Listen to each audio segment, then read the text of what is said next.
سویرے سویرے آیا تو کہنے لگا حضور مجھے توبہ کرا دیں، آج کے بعد نہ جھوٹ بولوں گا، نہ حرام کھاؤں گا، نہ شراب پیوں گا۔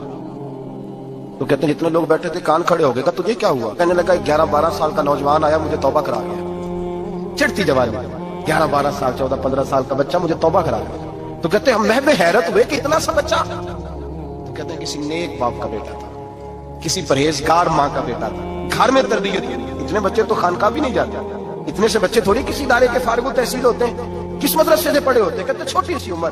تو کہا جناب آپ کو کیسے ملا؟ تو وہ شخص کہنے لگا حضور کل میں گیا بازار، میں نے بغداد کے چوک سے 10 کلو مچھلی بھی خرید لی اور کچھ اور ضرورت کی چیزیں بھی، مہمان آنے تھے، وہ سارا کچھ خرید کے میں جب نکلا تو سامان زیادہ ہو گیا۔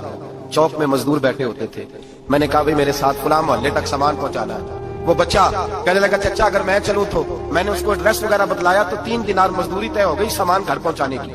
کہتے میرے ساتھ وہ نکلا اور جب رستہ طے کرنے لگا تو رستے میں گرمی بڑی سخت تھی، ظہر کا وقت تھا، ذرا ہم نے چند قدم اٹھائے، 2-4 گلیاں گزرے تھے کہ اذان ظہر کی آواز آنے لگی۔ تو کہتے ہیں بڑی منت کے انداز میں، بڑی گزارش کے انداز میں میری طرف دیکھا، عمر چھوٹی سی ہے، کہنے لگا چچا اگر اجازت مل جائے تو میں ظہر کی نماز پڑھ لوں۔ کہتے ہیں میں ایک جگہ پھٹے پہ بیٹھ گیا اور گپے کرنے لگا، سامان وہاں رکھا، میں نے کہا پڑھ لے نماز۔ کہتے ہیں بچہ نماز پڑھنے چلا گیا، باقی لوگ دیر سے آئے، وہ نماز پڑھ کے جلدی آ گیا۔ میں نے کہا بیٹے تو جلدی آ گیا ہے؟ کہنے لگا اس لیے جلدی آیا ہوں کہ آپ یہ نہ سمجھے یہ کام چور ہے، میں نے نفل چھوڑ دیے ہیں، فارغ ہو کے پڑھ لوں گا۔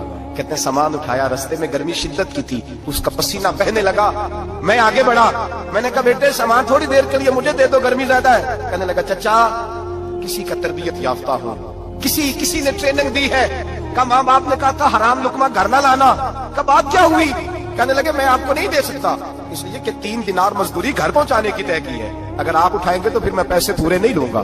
دامان توکل کی یہ خوبی ہے کہ اس پر پابند لگے ہوتے ہیں پر دھبے نہیں ہوتے، میں پھر مزدوری پوری نہیں لوں گا، پیسے کم لوں گا۔ کہتے ہیں میں محو حیرت ہو گیا، اس جوان کی بات نے میرے سارے وجود تھر تھر کبا ڈالا کہ اس دور میں اس کا کس قسم کے لوگ۔ کہتے ہیں گھر لے گیا اس کو، میں سامان رکھا، میں نے کہا تم یہاں ٹھہرو میں 3 دینار مزدوری لاتا ہوں۔ کہتے ہیں پیسے لینے گیا تو بیوی کو بتایا بڑا نیک ہے، بڑا پرہیزگار جوان ہے، کہنے لگی روٹی پکی ہوئی ہے، اسے کو دوپہر کا کھانا کھا لے۔ کہتے ہیں میں باہر گیا، 3 دینار تھمائے، میں نے کہا بیٹے ایک بات مانو گے؟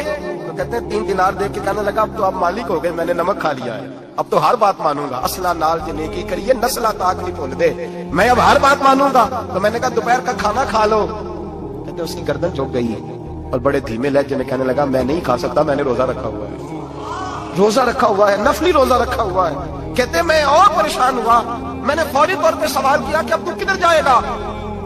تو کہنے لگا اب میں کہیں نہیں جاؤں گا، میرے 1 دن کا خرچہ میرے ماں باپ نے جو ڈیوٹی لگائی ہے وہ 3 دینار ہے، پورا ہو گیا ہے، اب میں باقی جو وقت بچے گا یا قرآن پاک کی تلاوت کروں گا یا محمد عربی پہ درود و سلام کروں گا، میں اب کوئی اور کام نہیں کروں گا۔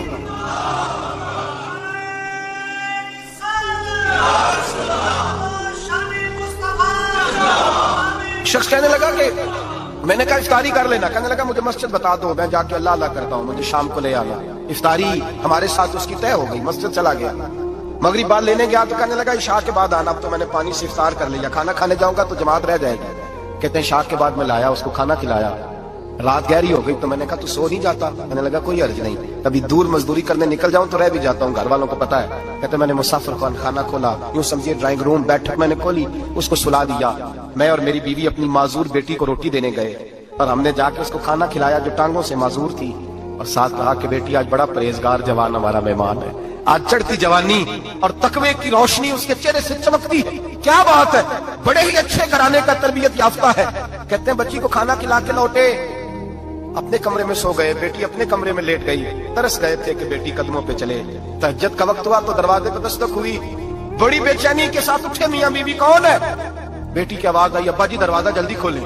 کہتے ہیں کلیجے پھٹنے لگے، ذہن بکھرنے لگے، سوچے ہیں کہ وہ 2-1 منٹ ہمارے اوپر پہاڑ بننے لگے، دروازہ کھولا تو وہ بیٹی جس کے لیے ترس گئے تھے کبھی چلے گی وہ اپنی ٹانگوں پہ کھڑی ہے، کبھی دوڑ کے ادھر جاتی کبھی دوڑ کے ادھر آتی۔ بیٹیاں پریشانی کا فون کر دے تو پھر بھی آنسو نکل آتے ہیں، اور بیٹی گھر میں خوشی آ جائے تو پھر بھی ماں باپ رو کے ہی شکر ادا کرتے ہیں، ان کے لیے روتے ہی رہتے ہیں۔ کہتے میں تڑپ گیا، بیوی بھی رونے لگی، بیٹے یہ کیا ہوا؟ ہم تو مایوس ہونے لگے تھے معاذ اللہ کہ اب تو ٹھیک نہیں ہوگی، کیا ہوا؟ کہنے لگے ابا جی اماں جی آپ نے بتایا نا نیک جوان آیا ہے، نیک آیا ہے، تو میں آپ چلے گئے تو میرے دل میں خیال آیا اے اللہ اگر وہ واقعی نیک ہے تو اس کے صدقے مجھے شفا ہی عطا فرما دے.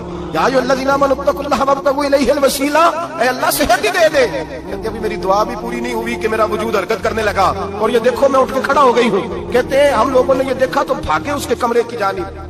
جب دروازے پہ ہاتھ رکھا تو دروازہ کھل گیا. آگے گئے تو پلنگ خالی تھا، ایک رکا چھوڑ گیا ہے. کہنے لگا مجھے پتا ہے میری حقیقت کھل گئی ہے.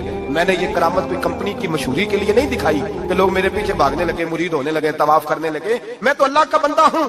اگر تمہیں مجھ سے ذرا بھی پیار ہو گیا ہے